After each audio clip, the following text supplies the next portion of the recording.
मैं वो नकली अमीर बेटी हूँ जिसे जन्म के वक्त किसी और से बदल दिया गया था। जिस दिन असली बेटी मेरे घर आई, उसने मुझसे कहा, तुम इस घर से चली जाओ। सच कहूं तो मैं बहुत खुश थी।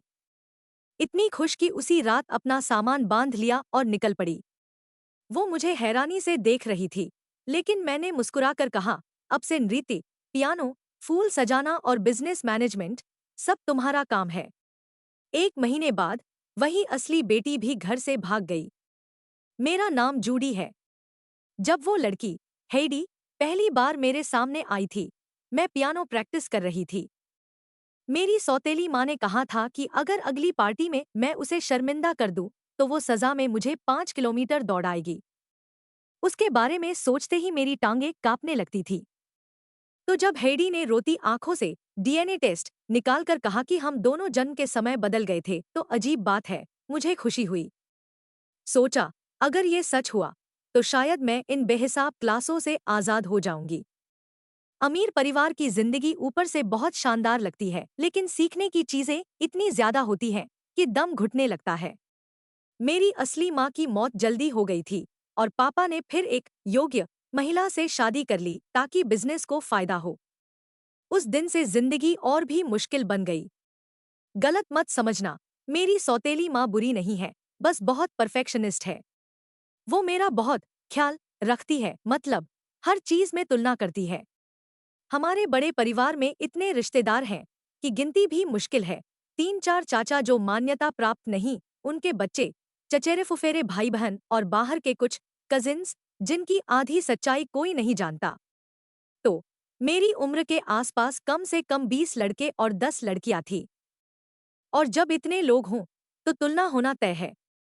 कोई डांस में जीनियस था, कोई बिजनेस में माहिर, कोई बच्ची तो पियानो मास्टर की शिष्या बन चुकी थी। मैं मैं बस ठीक ठाक थी। क्लास की टॉप 10 में कभी कभी आ जाती थी, जो इस स्कूल के लिए नाकाफी था, क्योंकि ये स्कूल सिर्फ अमीर घरानों के बच्चों का था। यहाँ मूर्खों की जगह नहीं थी। जब मैं ऐसा रिपोर्ट कार्ड लेकर घर लौटी, पापा, जो साल में मुश्किल से 2 बार दिखते हैं, इतने गुस्से में थे कि मुझे घुटनों पर बिठा दिया। कहा, तुमने मुझे शर्मिंदा कर दिया। उन्हें परवाह नहीं थी कि बाकी सबके पास कितने ट्यूटर हैं, या कि सबका मकसद अपने परिवार की विरासत संभालना है। उनकी नजरों में अगर तुम नंबर 1 नहीं हो, तो तुम किसी काम की नहीं हो।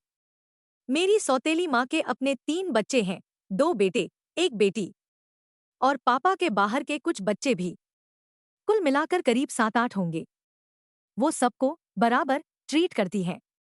मतलब, अगर मुझे पियानो में शर्मिंदगी मिलती है, तो वो मुझे दिन रात प्रैक्टिस करवाती हैं, जब तक उंगलियां दुखने न लगें। अगर हॉर्स राइडिंग में कमजोर हूं, तो वो जानबूझकर जंगली घोड़ा देती हैं, सीखो या गिरो। मेरी छोटी बहन और मैं रात रात भर पढ़ाई करते, किताबों में सिर गाड़े आंसू पोंछते रहते, क्योंकि 3 दिन बाद परीक्षा थी और पापा ने कहा था, अगर टॉप 5 में नहीं आई, तो घर से निकाल दूंगा। अमीर परिवारों की बेटियों के लिए भी नियम वही है, अगर काबिल नहीं हो, तो जगह नहीं है। जब हेडी, वो असली बेटी, आई, तो पापा ने एक शब्द भी नहीं कहा। बस अपने असिस्टेंट को इशारा किया, डीएनए टेस्ट कराओ। सौतेली माँ मैगजीन पलटती रही, उन्हें फर्क नहीं पड़ा। कौन असली बेटी है, इससे उन्हें कोई लेना देना नहीं था। रिपोर्ट जल्दी आ गई। मैं नकली थी और वो असली। हेडी ने रोती आंखों से पापा की तरफ देखा, शायद उम्मीद थी कि वो गले लगा लेंगे, लेकिन तभी फोन बजा। पापा ने पलटकर कॉल उठा लिया, बिना उसकी ओर देखे। उसके चेहरे पर अपमान साफ दिखा। वो वहीं खड़ी रही, आंसू पोंछती हुई। मैं उसके पास गई, कंधे पर हाथ रखा। आदत डाल लो। वो मुझे गुस्से से देखने लगी। तुमने मेरी जिंदगी के 20 साल चुरा लिए और अब ऐसे बोल रही हो। मैंने सिर झुका लिया। हाँ, शायद, लेकिन मैंने तो खुद कभी नहीं चुना था ये सब। जैसे तुमने नहीं चुना, वैसे ही मैंने भी नहीं। मैंने नीचे देखा। वो जीन्स और सफेद शर्ट में थी, साफ सुथरी, अच्छी लगी। मेरे कपड़े महंगे ब्रांड के थे, लेकिन उनमें घुटन थी, एलर्जी तक हो जाती थी। फिर भी बदलने की इजाजत नहीं थी। अब तुम वापस आ गई हो, मैंने कहा, तो मैं चली जाती हूँ। पापा फोन पर, सौतेली माँ मैगजीन में गुम। किसी को फर्क नहीं पड़ा। तो मैंने तय किया, आज ही चली जाऊंगी। ऊपर गई, सामान पैक किया, नौकरानी पीछे पीछे आई। नीचे उतरी तो पापा जा चुके थे और सौतेली माँ हमेशा की तरह बिना हाव भाव के बोली, रहना चाहो तो रह सकती हो। शायद थोड़ी संवेदना दिखाने के लिए कहा था। मैंने मुस्कुराकर सिर हिलाया, नहीं माँ, मैं चली जाती हूँ। उसने बस सिर हिलाया और ऊपर चली गई। ना गुस्सा, ना स्नेह, बस सन्नाटा। हेडी वहीं खड़ी थी, उलझी हुई सी। मैंने कहा, तीसरी मंजिल पर तुम्हारा कमरा है, रास्ता भूलो तो नौकरानी से पूछ लेना। वो तुनक कर बोली, ये मेरा घर है, मुझे रास्ता पता है। मैंने कंधे उचकाए, सूटकेस उठाया और दरवाजे से बाहर निकल गई। कदम हल्के लग रहे थे। सालों में पहली बार मैंने सीटी बजाई। अब कोई नहीं था जो मेरे चलने की रफ्तार तक नापे। आखिर मैं आजाद थी। घर से निकलने के बाद पहली बार मुझे लगा जैसे सांस ले पा रही हूं। वो बड़ी सी हवेली, जहां हर कदम नापतोल कर रखना पड़ता था, अब पीछे छूट गई थी। मैंने पास ही एक छोटा सा घर किराए पर लिया, न बहुत महंगा, न बहुत साधारण। सामान ज्यादा नहीं था, बस कुछ कपड़े, थोड़े पैसे और राहत की एक लहर। पहले दिन तो मैंने सिर्फ सोया। पूरा दिन और 3 रातें। ना सुबह 5 बजे की दौड़, ना टाइम पर नाश्ता, ना पियानो, ना फूल सजाने की क्लास। बस बिस्तर, तकिया और मैं। कभी कभी नींद टूटती तो खिड़की से धूप की लकीर अंदर गिरती थी और मैं मुस्कुरा देती, अब कोई मुझ पर हुक्म नहीं चला सकता। फिर धीरे धीरे जिंदगी में स्वाद लौटने लगा। मैंने खाना बनाना सीखा, अपनी पसंद का गर्मागर्म सूप, अधपकी मैगी और बहुत सारा कॉफी। रात को देर तक फोन पर ट्रैवल ब्लॉग देखती, सोचती, एक दिन मैं भी घूमने निकलूंगी। असल में यही मेरा सपना था, दुनिया देखना अपनी आंखों से, अपनी मर्जी से। लेकिन मेरी सौतेली माँ कहती थी, अमीर घर की बेटियां सपने नहीं देखती। उनका सपना होता है किसी योग्य लड़के से शादी। अब वो सब पीछे रह गया था। मैंने अपने पुराने पैसे से नया फोन लिया और व्लॉग बनाना शुरू किया। छोटे छोटे वीडियो जहां मैं बस खिड़की से आती रोशनी के बारे में बात करती थी या सड़क पर मिले किसी गली कुचले फूल को दिखाती थी। वो वीडियो धीरे धीरे चल पड़े। कमेंट्स में लोग लिखते, तुम्हारी आवाज बहुत सुकून देती है। शायद सच में देती थी, क्योंकि पहली बार मैं झूठ नहीं बोल रही थी। पापा ने मेरे अकाउंट में पैसे भेज दिए थे। शायद इसलिए कि मैं चुप रहूं। कहने को तो उन्होंने मुझे बेटी कहा था इतने साल, अब बस नाम के लिए ही सही। अगर मैं बाहर जाकर शिकायत करती तो उनके बिजनेस को नुकसान होता। तो उन्होंने पैसे भेज दिए ताकि मैं खुश रहूं, या कम से कम दिखाऊं कि रह रही हूं। और मैं सच में खुश थी। सुबह देर से उठती, शाम को गिटार बजाती और रात को खिड़की से तारों को देखती। 1 महीना ऐसे ही निकल गया। इतनी शांति थी कि कभी कभी डर लगता था, क्या ये सब सपना तो नहीं। फिर एक दिन वो आई। सुबह थी, मैं अपना कैमरा सेट कर रही थी। आज एक ट्रैवल व्लॉग रिकॉर्ड करने का प्लान था। तभी दरवाजे के बाहर हल्की सी आवाज आई, जैसे कोई धीरे धीरे रो रहा हो। दरवाजा खोला तो हेडी जमीन पर बैठी थी। वो बुरी तरह दुबली हो गई थी, आंखें लाल, चेहरा थका हुआ। उसने ऊपर देखा और जैसे टूट गई। जूडी, मुझे बचा लो। मैं एक पल को जमी रह गई। वो वही लड़की थी जिसने मुझे उस घर से निकलने को कहा था और आज वही मेरे दरवाजे पर थी। वो कांपते हुए बोली, वो औरत मुझे खाना नहीं देती, मुझे सुबह अंधेरे में उठाकर दौड़ लगवाती है। पियानो, डांस, फूलों की सजावट, सब कुछ जबरदस्ती। मेरे पैर सड़ने लगे हैं। उसने अपने जूते उतारे। पैरों पर छाले थे, खून और सूजन से भरे। मैंने नीचे देखा और एक पल के लिए सब कुछ याद आ गया। मेरे अपने पैर भी ऐसे ही हुआ करते थे। जूडी, मुझे अपने पास रख लो, उसने कहा, या हम वापस अदलाबदली कर लें। मैंने सिर हिलाया, इतना आसान नहीं है भागना, हेडी। वो कुछ कहने ही वाली थी कि बाहर अचानक ब्रेक की आवाज आई। कई काली गाड़ियां मेरे घर के सामने रुकीं। मेरे दिल की धड़कन रुक गई। मैंने पर्दे के पीछे से देखा। सौतेली माँ उतरी थी, रेशमी ड्रेस में, नाक पर रुमाल रखे जैसे इस जगह की हवा भी उसे छू न जाए। वो इधर-उधर देखने लगी, फिर आंखों में वही पुरानी नफरत चमकी। ले जाओ इसे, उसने कहा। पीछे से उसके बॉडीगार्ड्स आगे बढ़े। हेडी डर के मारे मेरे पीछे छिप गई, मेरा हाथ कसकर पकड़ लिया। कृपया मुझे मत जाने दो। मैं वापस नहीं जाना चाहती। उसकी आंखों में वैसा ही डर था जैसा कभी मेरी आंखों में था। मैंने गहरी सांस ली और आगे बढ़ी। माँ, मैंने कहा, जब मैं भागी थी तो आपने खुद आने की जहमत नहीं उठाई थी। आज खुद आई हैं। वो रुकी नहीं, बस ठंडे स्वर में बोली, उसे वापस ले जाओ। और मैं तुम्हें भी देखने आई हूं। बॉडीगार्ड्स आगे बढ़े, हेडी मेरे बाजू में धंस गई, उसके नाखून मेरी त्वचा में गड़े। मैंने हल्का दर्द महसूस किया और सिर झुकाकर कहा, माँ, उसे आज रात यहीं रहने दीजिए। कल मैं खुद उसे वापस भेज दूंगी। वो कुछ देर चुप रहीं, फिर हाथ से इशारा किया, ठीक है, कल सुबह तक समय पर भेज देना। इतना कहकर वो मुड़ी और गाड़ी में बैठ गई। उनकी गाड़ियां दूर तक जाती रहीं। सड़क पर बस धूल और सन्नाटा रह गया।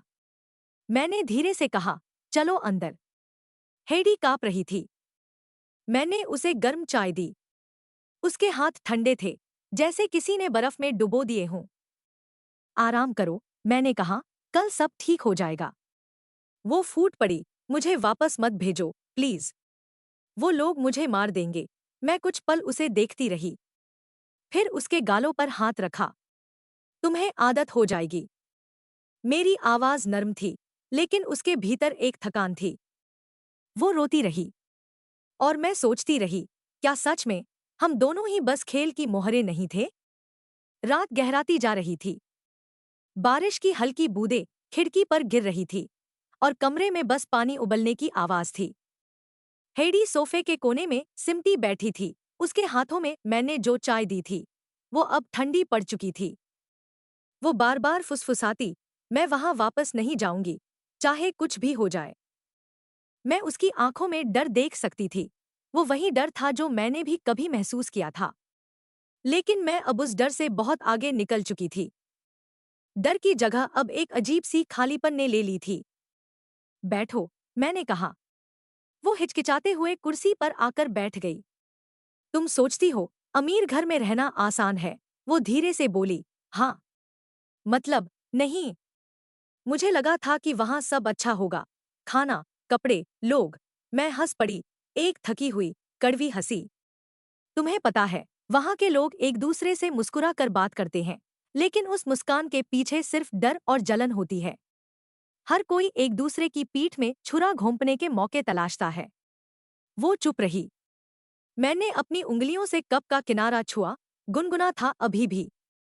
तुम्हें लगता है वो औरत तुम्हें क्यों सजा देती है? क्योंकि वो मुझसे नफरत करती है, हेडी ने कहा। नफरत? मैंने सिर हिलाया। वो तुमसे नफरत नहीं करती, वो तुम्हें तोड़ रही है, ताकि तुम एक परफेक्ट बेटी बन सको, जो बिना शिकायत झुके, मुस्कुराए और वही करे जो परिवार चाहता है। मैंने उसकी आंखों में देखा। वो मुझे समझ नहीं पा रही थी।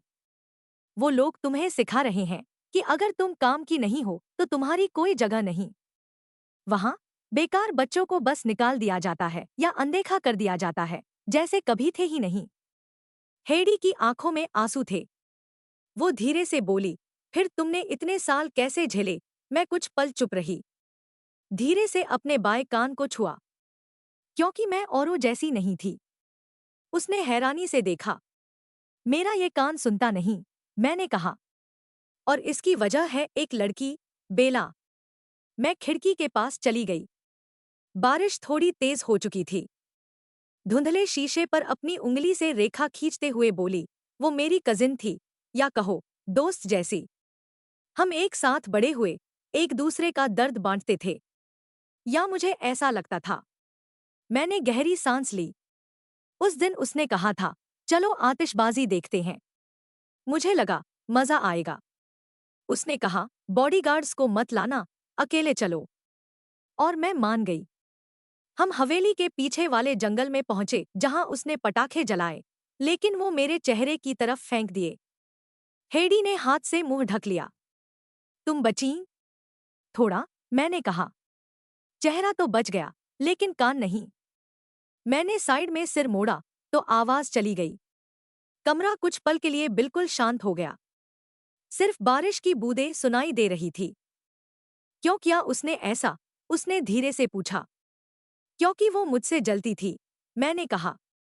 वो चाहती थी कि मैं भी उसके जैसा हो जाऊं, टूटी, बेकार, बेदाग चेहरा खो चुकी, ताकि जब शादी की बारी आए तो मैं उस लंगड़े लड़के के लिए चुनी जाऊं और वो अमीर घर में चली जाए। मेरी आवाज ठंडी थी। अब उस याद में दर्द नहीं बचा था, बस खामोशी थी। उस हादसे के बाद मैं अस्पताल में 7 दिन रही। न कोई मिलने आया, न सौतेली माँ, न पापा। बस नौकरानी खाना छोड़ जाती थी। और फिर एक दिन पापा का असिस्टेंट आया। उसने कहा, मिस्टर डंकन ने कहा है उन्हें बेवकूफ बेटी नहीं चाहिए। मैं हल्का सा हंसी, लेकिन उस हंसी में कसक थी। उस दिन मैं पहली बार भागी थी अस्पताल के दरवाजे से, बिना पैसे, बिना दिशा के। ठंड थी और मैं बस चलती रही। और फिर हेडी ने पूछा। उसकी आंखें खुली रह गईं। फिर मैं उससे मिली, चार्ल्स से। वो भी अपने घर से भाग रहा था। हमने तय किया, साथ भागेंगे। कहा कि किसी दूसरे देश में जाएंगे, एक छोटे से द्वीप पर रहेंगे जहां सिर्फ गुलाब हों। हमने जगह का नाम रखा रोज मैनर। लेकिन जाने से पहले ही पकड़ लिए गए। मैंने लंबी सांस छोड़ी। उस दिन से मैंने समझ लिया, भागना बेकार है। अमीर परिवार से भागना जैसे जेल से भागना। तुम सोचते हो आजाद हो गए, लेकिन वो दीवारें तुम्हारे पीछे पीछे आ जाती है। हेडी बहुत देर तक कुछ नहीं बोली। फिर धीमे से कहा, मुझे लगा अमीर लोगों की जिंदगी आसान होती है। मैंने उसकी तरफ देखा। जिंदगी सबकी मुश्किल होती है, हेडी। बस कुछ लोगों के आंसू रेशम में छिपे होते हैं। वो कुछ देर बाद धीरे धीरे उठी और मेरी तरफ देखा, थकी हुई, टूटी हुई, लेकिन समझदार। कल वो लोग फिर आएंगे। मैंने सिर हिलाया। हाँ। वो रो पड़ी। मैंने बस इतना कहा, सो जाओ। कल सुबह तक सब तय हो जाएगा। रात भर नींद नहीं आई। हेडी सोफे पर लेटी थी, लेकिन उसकी सांसें भी बेचैन थी। खिड़की के बाहर सुबह की हल्की रोशनी आ रही थी और मेरे मन में पुरानी यादें एक एक करके लौट रही थी। तुम जानना चाहती हो, मैंने फुसफुसाया, कि मैंने उन सबके बीच इतने साल कैसे जिए। वो मेरी ओर पलटी, आंखों में जिज्ञासा थी और डर भी। तो मैंने उसे सब बताया। जब मैं अस्पताल से भागी थी, सर्दी की रात थी। चारों तरफ बर्फ थी और मैं अस्पताल के गाउन में थी, पैर नंगे, हाथ कांपते हुए। फिर भी मैं रुकना नहीं चाहती थी। पीछे लौटना मतलब फिर उसी पिंजरे में बंद होना। मैं सड़कों पर भटक रही थी जब एक गाड़ी मेरे सामने आकर रुकी। दरवाजा खुला और वो था चार्ल्स। वो भी मेरे जैसा ही था, अमीर, लेकिन अंदर से थका हुआ। उसने कहा, कहाँ जाओगी? मैंने कहा, कहीं भी, बस यहां से दूर। उसने हल्का सा मुस्कुराया। तो चलो साथ चलते हैं। हमने पूरी रात बातें की। उसने बताया कि उसके पापा के घर में रोज नई औरतें आती हैं, कि उसे उस सारे दिखावे से नफरत है। मैंने कहा, मुझे भी। उसने कहा, मेरी माँ ने मुझे एक चाबी दी थी। वो एक छोटा सा द्वीप है, देश के दक्षिण में। वहां बस गुलाब है और कोई नहीं। चलो वहां चलते हैं। मैंने सिर हिलाया और उस पल लगा, शायद ये किसी फिल्म की शुरुआत है। हमने पैसे इकट्ठे किए, पासपोर्ट तैयार किए और एक हफ्ते बाद एयरपोर्ट पहुंच गए। लेकिन जैसे ही गाड़ी रुकी, चारों तरफ काले सूट वाले आदमी थे। मेरे पापा के बॉडीगार्ड्स। चार्ल्स के पिता खुद वहां थे और मेरे पिता फोन पर चिल्ला रहे थे। वो दोनों एक दूसरे को सिर हिलाकर इशारा करते हैं और सब खत्म। मुझे खींचकर बाहर निकाला गया। चार्ल्स कुछ बोल रहा था, लेकिन मैं सुन नहीं पाई। कानों में सिर्फ एक गूंज थी, जैसे कोई दीवार गिर रही हो। उस रात पापा ने मुझसे कुछ नहीं कहा। उन्होंने बस मुझे बारिश में घुटनों के बल बैठा दिया। पूरी रात, ठंडी हवा, गीली जमीन और बस उनकी परछाई मेरे सामने। सुबह जब सूरज निकला, तब तक मैं बेहोश हो चुकी थी। जब होश आया, मैं एक अंधेरे कमरे में थी। वो हवेली के पीछे का कमरा था, जहां कभी कोई नहीं जाता था। चारों तरफ दीवारें नम थी, कहीं कहीं छत से पानी टपक रहा था। बाहर से आवाजें आती थी, कभी चूहों की, कभी सांपों की सरसराहट। मैं रोती रही, गिड़गिड़ाती रही, लेकिन किसी ने दरवाजा नहीं खोला। छठे दिन मुझे लगा मैं पागल हो जाऊंगी। सातवें दिन दरवाजा खुला और सौतेली माँ खड़ी थी। वो गर्भवती थी उस वक्त, पेट पर हाथ रखे मेरी तरफ नीचे देखकर बोली, जूडी, जब तक तुम्हारी रगों में डंकन परिवार का खून है, तुम्हें वही करना होगा जो परिवार चाहता है। मैंने कुछ नहीं कहा, बस चुपचाप सिर झुका लिया। फिर उसने एक और वाक्य कहा, जिसने सब कुछ तय कर दिया, अपनी तकदीर स्वीकार करो। उस दिन से मैंने भागना छोड़ दिया। ना विरोध किया, ना सवाल पूछे। जो कहा गया वही किया। सुबह दौड़, दिन में क्लास, शाम को पियानो। हर हरकत, हर मुस्कान किताबों के पन्नों की तरह रटी हुई। मुझे एहसास हुआ, अगर तुम अपनी कीमत साबित कर दो तो वो लोग तुम्हें थोड़ी आजादी दे देते हैं, बस उतनी जितनी एक कठपुतली को चाहिए। हेडी सुनती रही। उसकी आंखें लाल थी, लेकिन अब उनमें डर से ज्यादा समझ थी। तो तुमने मान लिया कि यही जिंदगी है? उसने पूछा। मैंने खिड़की से बाहर देखा। सूरज निकल आया था, धूप पतली और हल्की थी, जैसे कोई भ्रम। नहीं, मैंने धीरे से कहा, मैंने माना नहीं, बस इंतजार करना सीख लिया। सुबह जब दरवाजे पर दस्तक हुई, मैं जानती थी कौन आया है। वो वही लोग थे, काले सूट में, ठंडी आंखों वाले, पापा के आदमी। हेडी कांप उठी। उसने मेरा हाथ पकड़ लिया। Judy, please. मैंने उसकी उंगलियां धीरे से छुड़ाई। चलो, मैंने कहा, अब तुम्हें वापस जाना होगा। वो फूट पड़ी। तुम मुझे अकेला क्यों छोड़ रही हो? मैंने उसकी आंखों में देखा, क्योंकि अब बारी तुम्हारी है। दरवाजा खुला। वो लोग अंदर आए। मैंने बस इतना कहा, उसके साथ नरमी से पेश आना, और वो उसे ले गए। सीढ़ियों से उतरती उसकी सिसकियां कुछ देर तक सुनाई देती रहीं, फिर सब शांत हो गया। मैं दरवाजे के पास खड़ी रही और एक अजीब सी राहत महसूस की। दया नहीं थी, बस एक समझ कि इस घर से बचने का कोई रास्ता नहीं, सिवाय अंदर से मर जाने के। कुछ हफ्ते बीत गए। जैसे जैसे दिन निकलते, हवेली की याद भी धुंधली होती जा रही थी। मैं फिर से अकेली थी, शांत और किसी हद तक संतुष्ट। कभी कभी सुबह उठकर बस चाय बनाती, खिड़की खोलती और देखती कि सूरज सच में कितना अलग दिखता है जब उस पर कोई रोक नहीं लगाता। मेरे वीडियो अब धीरे धीरे चलने लगे थे। लोग मुझे सॉफ्ट वॉइस वाली लड़की कहते थे। कमेंट्स में कोई पूछता, तुम हमेशा इतनी शांत कैसे रहती हो? मुझे हंसी आती, क्योंकि वो लोग नहीं जानते थे कि ये शांति तूफान के बाद की खामोशी थी। लेकिन वो सुकून ज्यादा दिन टिक नहीं पाया। एक दिन दरवाजे पर दस्तक हुई। दो बॉडीगार्ड्स खड़े थे। मिस डंकन, मिस्टर डंकन ने बुलाया है। मैंने कुछ नहीं पूछा, बस सिर झुकाकर साथ चल दी, क्योंकि ऐसे बुलावे में सवाल करने की इजाजत नहीं होती। वो हवेली वैसे की वैसी थी, साफ, ठंडी और अजीब तरह से निर्जीव। पापा पहली बार मुस्कुराते हुए दिखे, लेकिन उस मुस्कान में प्यार नहीं था, वो किसी सौदे की शुरुआत जैसी थी। जूडी, उन्होंने कहा, तुम अभी भी इस परिवार की बेटी हो। हमारे बीच खून का रिश्ता नहीं, लेकिन सालों का साथ तो है। मैं तुम्हारे लिए एक अच्छा रिश्ता तय कर रहा हूं। मैं बस खड़ी रही, चेहरा भावहीन। लिंकन परिवार का प्रस्ताव आया है, वो बोले। उनका बेटा साइमोन तुमसे शादी करना चाहता है। साइमोन, वो नाम मैं पहले भी सुन चुकी थी। अमीर, ताकतवर और बचपन में हुए हादसे के बाद पैर से लाचार। हर परिवार अपनी बेटी को वहां भेजने से डरता था, और शायद इसी वजह से मैं चुनी गई थी, क्योंकि मैं काम की थी पर काबिल नहीं रही। मैंने हल्की मुस्कान दी। क्या मुझे हाँ या ना कहने का हक है? पापा की आंखों में चिढ़ झलक गई। तुम्हारे पास कोई हक नहीं, जूडी।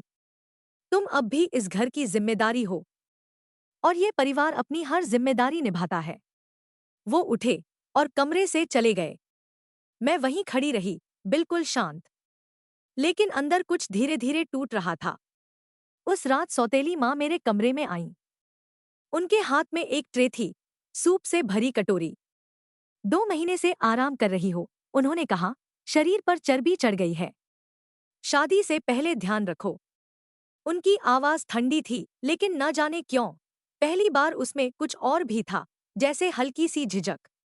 वो दरवाजे तक पहुंची, फिर रुकी, मुड़ी और धीरे से बोली, मुझे लगा था तुम बच निकलोगी। मैंने उनकी ओर देखा, लेकिन वो पहले ही कमरे से जा चुकी थी। अगली सुबह मैं नीचे उतरी तो हॉल में साइमोन बैठा था। पहली बार उसे देखा, तेज नजरें, मजबूत चेहरा, लेकिन आंखों में कोई दया नहीं, बस ठंडक थी और एक हल्की सी थकान। उसने कहा, मुझे अपने लिए अफसोस मत दिखाना। मैंने हल्के से सिर झुका दिया। मैं अफसोस नहीं कर रही। हम दोनों जानते थे ये रिश्ता किसी चाह से नहीं, मजबूरी से बन रहा था।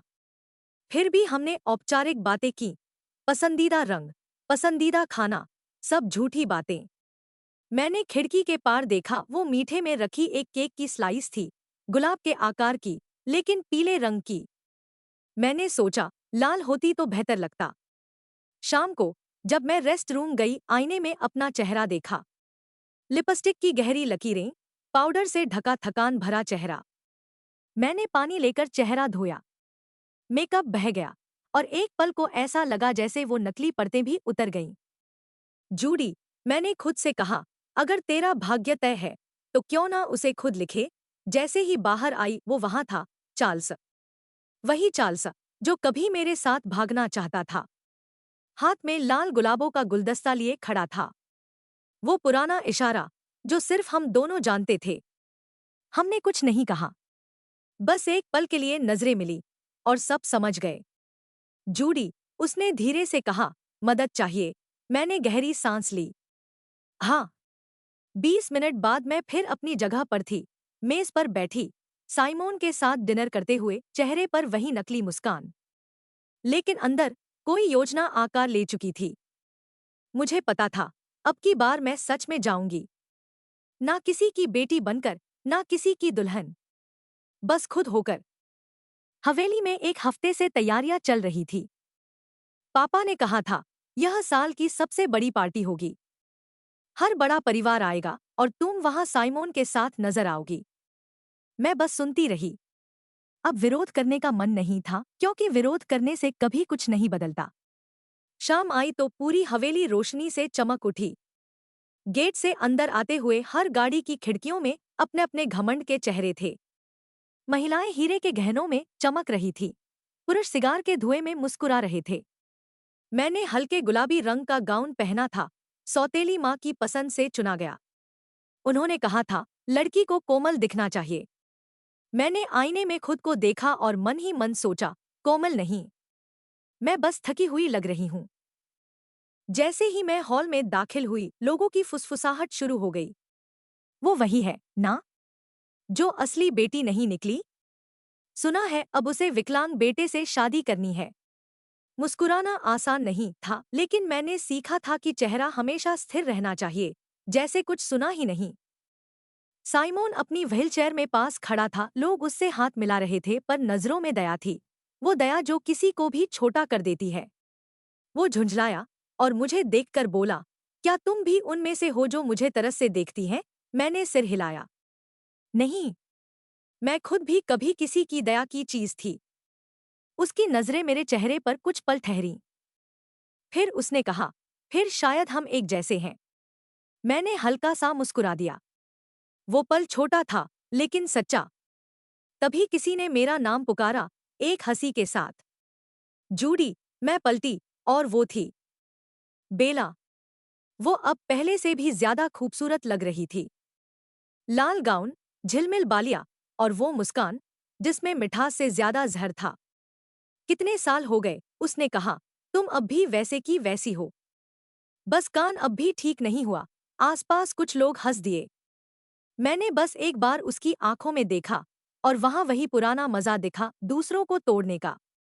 मैं सोच रही थी, वो बोली, तुम्हारा और साइमोन का मेल तो परफेक्ट है। दोनों ही अधूरे। हॉल में खामोशी छा गई। किसी ने कुछ नहीं कहा। लोग मुस्कुरा रहे थे, लेकिन वो हंसी ठंडी थी। मैंने अपना गिलास रखा, धीरे से बोली, तुम्हें याद है, बेला, उस दिन जब तुमने पटाखा फेंका था? वो ठिठकी, लेकिन चेहरा नहीं बदला। कौन सा दिन? वो दिन, मैंने कहा, जब मैंने पहली बार भगवान से दुआ मांगी थी कि मुझे तुम जैसी कभी ना बनना पड़े। वो चुप रह गई। साइमोन ने मेरी तरफ देखा, पहली बार, जैसे सच में मुझे देखा हो। मैंने सबके सामने गिलास उठाया। चलो, बेला के नाम, मैंने कहा। वो लड़की जो दूसरों की रोशनी बुझाकर खुद चमकना चाहती थी। कुछ लोगों की हंसी थम गई। किसी ने धीरे से कहा, वाह। बेला के चेहरे पर लालिमा फैल गई, शर्म की या गुस्से की, कहना मुश्किल था। वो पीछे मुड़ी और हॉल से निकल गई। पार्टी खत्म होने तक मैं बाहर के गार्डन में चली गई थी। हल्की हवा चल रही थी और कहीं दूर से वायलिन की आवाज आ रही थी। चार्ल्स वहां खड़ा था, हाथ में 2 गिलास, जैसे वो सब पहले से जानता हो। उसने एक गिलास मुझे दिया। आज तुम अलग लग रही हो, उसने कहा। मैंने पूछा, कैसी? वो मुस्कुराया, किसी और की कहानी की नायिका नहीं, अपनी। मुझे हंसी आ गई। तो अब क्या करूं? मैंने पूछा। फिर से भाग जाओ? वो कुछ पल चुप रहा, फिर बोला, शायद अब की बार भागने की नहीं, लड़ने की बारी है। मैंने गिलास रखा और आसमान की तरफ देखा। वो साफ था, पहली बार बिना किसी धुंध के। उस रात मैंने एक फैसला लिया। मैं अब डरने वाली नहीं थी। ना बेला से, ना उस घर से, ना उस नाम से जो मैंने कभी चुना ही नहीं था। अब जो भी करना था वो अपने नाम से करना था, जूडी, बस जूडी। पार्टी के बाद कुछ हफ्तों तक घर में अजीब सा सन्नाटा रहा। ना पापा ने कुछ कहा, ना सौतेली माँ ने। बस अखबारों में एक ही खबर चलती रही, डंकन परिवार की बड़ी बेटी की सगाई पक्की। मैं हर बार हेडलाइन देखकर हंस देती थी। बड़ी बेटी, वो तो असली नहीं थी, ना नकली। बस एक चेहरा, जो परिवार की शोभा के लिए रखा गया था। साइमोन हर हफ्ते मिलने आता। हम साथ बैठते, चाय पीते, लेकिन हमारी बातें ज्यादा आगे नहीं बढ़ती थी। कभी कभी वो शतरंज लाता, कभी अपने पुराने जख्मों के बारे में बताता। वो किसी पर तरस नहीं खाता था, बस सच्चा था, और शायद इसी वजह से मैं उसे नफरत नहीं कर पाई। एक दिन उसने कहा, क्या तुम्हें लगता है हम दोनों इस शादी से खुश रहेंगे? मैंने जवाब नहीं दिया, क्योंकि मुझे मालूम था ये शादी किसी की खुशी के लिए नहीं, बल्कि किसी सौदे को पूरा करने के लिए थी। फिर एक सुबह हवेली के बाहर रिपोर्टरों की भीड़ लगी थी। कैमरे, माइक और लोगों की आवाजें। जूडी, क्या आप इस शादी से खुश हैं? क्या ये आपका फैसला है? मैं सीढ़ियों पर खड़ी थी। सौतेली माँ ने कान में फुसफुसाया, मुस्कुराओ, हमेशा मुस्कुराते रहो। मैंने वही किया। कैमरे चमके और उस एक मुस्कान से सबको यकीन हो गया कि मैं खुश हूं। उसी शाम किसी ने मेरे कमरे के दरवाजे पर दस्तक दी। मैंने खोला तो वहां हेडी खड़ी थी। वो बदली हुई लग रही थी। चेहरे पर वो मासूमियत नहीं थी जो पहले थी, बल्कि कुछ टूटा हुआ, कुछ पछताया हुआ। जूडी, उसने कहा, मुझे माफ कर दो। मैंने बिना कुछ कहे उसे अंदर आने दिया। वो धीरे से बैठ गई, हाथों से घुटनों को कसकर पकड़ लिया। मुझे लगा था उस घर में रहना आसान होगा, वो बोली, लेकिन वहां हर कोई एक दूसरे को निगलने के लिए तैयार है। वो लोग तुम्हारे साथ क्या करते थे अब समझ आया। मैंने शांत आवाज में कहा, अब तो तुम्हें वही सब सहना चाहिए, है ना? तुम असली बेटी हो। वो रोने लगी। नहीं, मैं नहीं रह पाऊंगी। मैं वापस जाना चाहती हूँ। मैंने धीरे से कहा, वापस कहा। वो कुछ पल चुप रही, फिर फुसफुसाई, उस जगह जहां तुम हो। रात भर हम दोनों बात करते रहे। वो मुझे बताती रही कि पापा उससे कैसे दूरी बना रहे थे, कैसे सौतेली माँ उसे वही ट्रेनिंग दे रही थी जो मुझे मिलती थी। वो मुझे तुम बना रही है, उसने कहा, और मैं रोज थोड़ा थोड़ा मर रही हूं। मैंने खिड़की से बाहर देखा। हवेली के ऊपर चांद था, सफेद, ठंडा और अकेला। तो अब क्या करेगी? मैंने पूछा। वो बोली, तुम्हें याद है, बचपन में जब हम दोनों अलग अलग रास्तों पर थी, तो भी किसी न किसी तरह हमारी जिंदगी एक दूसरे से टकराती रही। मैंने सिर हिलाया। शायद हमें अब फिर से अदलाबदली करनी चाहिए, वो बोली। इस बार अपनी मर्जी से। मैंने उसकी ओर देखा, वो गंभीर थी, जैसे सच में सोच चुकी हो। अगर तुम मेरी जगह शादी कर लो, उसने कहा, तो मुझे आज़ादी मिल जाएगी। और अगर मैं तुम्हारी जगह रहूं तो शायद मैं समझ पाऊं कि तुमने इतना सहकर भी कैसे जिया। मैंने कुछ देर तक उसकी आंखों में देखा। वो डर रही थी, पर पहली बार वो सच बोल रही थी। अगले दिन पापा ने कहा, शादी अगले हफ्ते है। सब कुछ तय हो गया है। मैंने सिर झुका दिया, पर भीतर एक नया बीज अंकुरित हो चुका था। एक योजना, धीमी, चुप और सटीक। वो नहीं जानते थे कि इस बार अदलाबदली मजबूरी नहीं होगी। ये मेरा चुनाव होगा। शाम को चार्ल्स मिलने आया। मैंने दरवाजा खोला तो वो मुस्कुरा रहा था।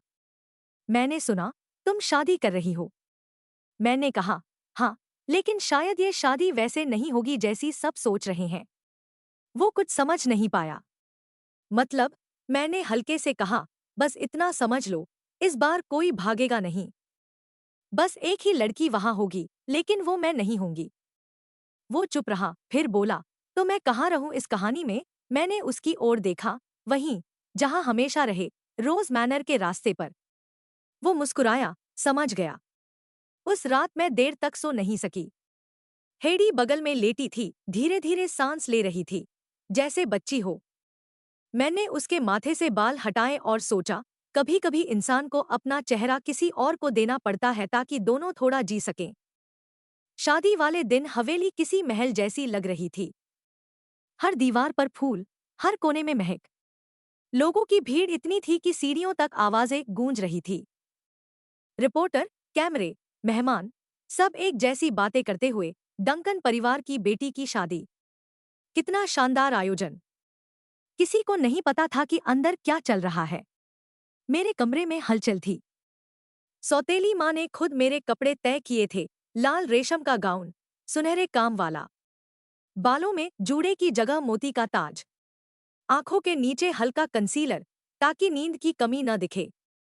उन्होंने कहा, आज से तुम साइमोन की जिम्मेदारी हो। मैंने बस सिर झुका लिया। उसी वक्त दरवाजा खुला, हेडी अंदर आई। वो बिल्कुल मेरी तरह तैयार थी। वही लहंगा, वही बालों की बनावट, वही घूंघट। एक पल को लगा जैसे आईना मेरे सामने खड़ा है। हम दोनों चुप थे। कमरे में बस पायल की हल्की आवाज थी। यकीन है? मैंने पूछा। वो बोली, हाँ, इस बार मैं वही करूंगी जो तुमने किया था, सबके लिए दर्द अपने अंदर रखना। मैंने मुस्कुरा दिया। और मैं वही करूंगी जो तुमने किया था, भाग जाना। वो रो पड़ी। मैंने उसका चेहरा छुआ, डरना मत।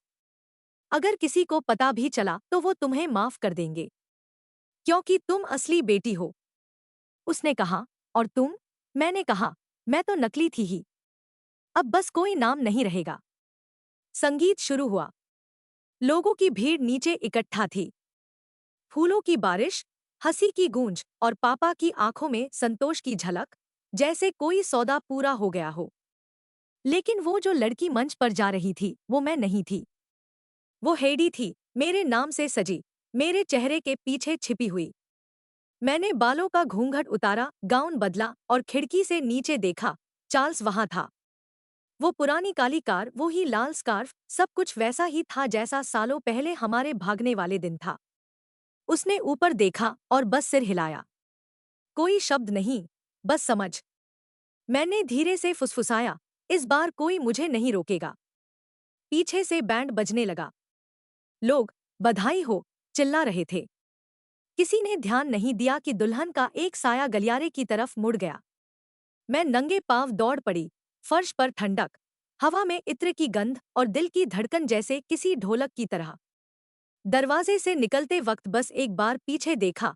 हवेली सुनहरी रोशनी में डूबी थी, जैसे कोई बड़ा नाटक खत्म हो गया हो। गाड़ी चल पड़ी। हवा बालों में उलझ रही थी। चेहरे पर आंसू थे या मुस्कान, पता नहीं चला।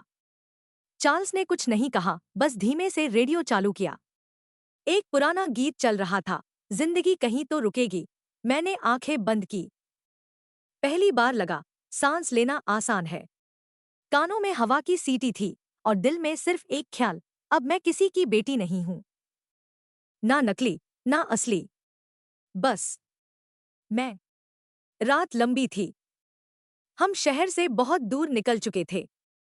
सड़क पर कोई नहीं था, सिर्फ हेडलाइट की रोशनी और आगे फैला अंधेरा।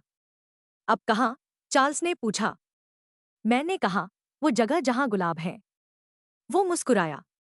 रोज मैनर। मैंने सिर हिलाया। हाँ, इस बार हम वहां पहुंचेंगे। सुबह की पहली किरण गाड़ी के शीशे पर पड़ी।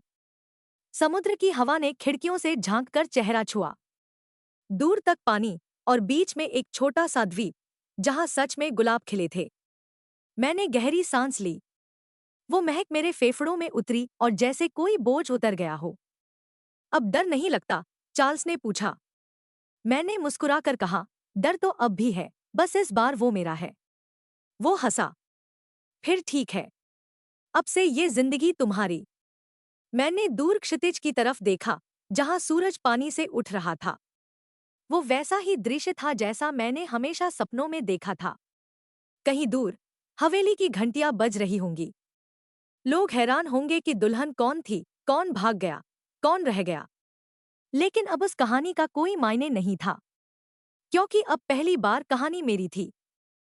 सौतेली माँ की कहानी, पछतावे की आवाज। कहते हैं, जो लोग हमेशा दूसरों पर सख्त होते हैं, वो खुद पर और ज्यादा सख्त होते हैं। शायद इसी वजह से मैं भी कभी किसी पर दया नहीं दिखा पाई, यहाँ तक कि उस लड़की पर भी नहीं, जिसे मैं रोज अपनी बेटी कहती थी, पर जो असल में थी ही नहीं। अब हवेली खाली है। लोग कहते हैं, डंकन परिवार की इस मिट्टी में मिल गई। शादी के दिन दुल्हन गायब हो गई। कौन थी, कौन नहीं थी, अब कोई नहीं पूछता। पर मैं हर रात उस कमरे की ओर देखती हूँ जहां वो रहती थी। वो हमेशा चुप रहती थी। ना शिकायत, ना विद्रोह, बस एक स्थिर चेहरा। मैं समझ नहीं पाई कि चुप रहना भी कभी कभी चीखने से ज्यादा तेज होता है। मुझे याद है, एक बार मैंने उसे कहा था, अमीर परिवार की बेटियां सपने नहीं देखती। वो मुस्कुरा दी थी। अब समझ आती है कि उस मुस्कान के पीछे विदाई छिपी थी। उसके जाने के बाद मैंने उसकी पुरानी चीजें खोली। डायरी, कुछ स्केच, कुछ अधूरी पंक्तियां। एक पेज पर लिखा था, अगर मुझे कभी प्यार मिले तो वो किसी जगह से नहीं, किसी एहसास से होगा। शायद वो जगह रोज मैनर थी, या शायद वो बस अपनी सांसों की तलाश में थी। मैंने अपने बच्चों को अब कुछ नहीं सिखाया, न डांस, न शिष्टाचार, न व्यापार। बस इतना कहती हूँ, अगर किसी दिन किसी से प्यार हो जाए तो उसे भागने मत देना। कभी कभी सोचती हूँ, अगर उस दिन मैंने उसे रोकने के बजाय गले लगा लिया होता तो क्या वो रुक जाती, क्या वो आज जिंदा होती? कहते हैं, वो समुद्र पार किसी छोटे द्वीप पर है, खुश। और अगर सच है तो शायद पहली बार मैं भी थोड़ी सी राहत महसूस करती हूँ, क्योंकि उसने वो हासिल कर लिया जो हम सब भूल चुके थे, खुद की जिंदगी। चार्ल्स की कहानी, वादा। समुद्र के किनारे हवा हमेशा एक जैसी लगती है, खारी, ठंडी और सच्ची। वो कभी झूठ नहीं बोलती, ना खुशियों के बारे में, ना दुख के। जूड़ी अब ज्यादा बोलती नहीं।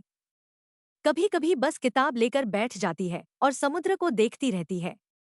मैं उसे देखता हूँ और सोचता हूँ, कितना कुछ बदल गया, फिर भी वो वही है। वो गुलाबों का बगीचा अब बड़ा हो गया है। हर सुबह वो उन्हें पानी देती है, जैसे हर फूल से कोई बीती याद मिटा रही हो। कभी कभी जब हवा चलती है, वो आंखें बंद करके कहती है, सुनो, यहाँ कितनी शांति है। और मैं सोचता हूँ, शांति उसे नहीं मिली, उसने खुद बनाई है। हमारे बीच कोई वादा नहीं था, कोई अंगूठी नहीं, ना कोई हमेशा साथ रहेंगे जैसी बातें। बस एक बार उसने कहा था, अगर किसी दिन मैं फिर भागना चाहूं तो मुझे रोकना मत। और मैंने जवाब दिया था, नहीं रोकूंगा, बस तुम्हारा रास्ता देखता रहूंगा।